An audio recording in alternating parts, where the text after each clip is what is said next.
कभी सोचा है क्या हो अगर प्रेम की जंजीरें इंसान और राक्षस के बीच बंध जाएं? क्या एक श्राप सच्चे प्रेम के आगे हार सकता है?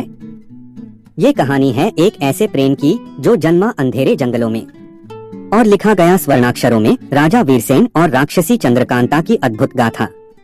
जहाँ प्रेम था पर भय भी था, जहाँ सत्य था पर श्राप भी। और इसी रहस्य से भरे जंगल में शुरू होती है एक श्रापित प्रेम कथा, राजा और राक्षसी का रहस्यमय प्रेम। पुराने युग की बात है जब राजाओं का शौर्य और राक्षसों का आतंक एक ही भूमि पर सांस लेते थे। यह कहानी है एक ऐसे प्रेम की जो समाज की सीमाओं से परे थी। राजा वीरसेन और राक्षसी चंद्रकांता।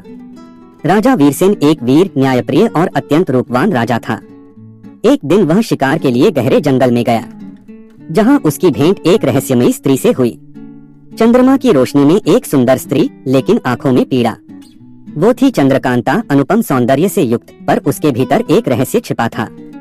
वो एक राक्षसी थी जिसे श्राप मिला था, जब तक उसे सच्चा प्रेम नहीं मिलेगा तब तक वह नरभक्षी रूप में रहेगी। राजा का प्रेम और सच्चाई का पता चलना, दोनों की मुलाकातें, धीरे धीरे प्रेम का जन्म। राजा को उससे प्रेम हो गया, पर जब उसे उसकी सच्चाई पता चली तो उसने चंद्रकांता को त्यागा नहीं, बल्कि उसके श्राप को तोड़ने का प्रण लिया। लेकिन जब प्रजा को पता चला कि उनका राजा एक राक्षसी से प्रेम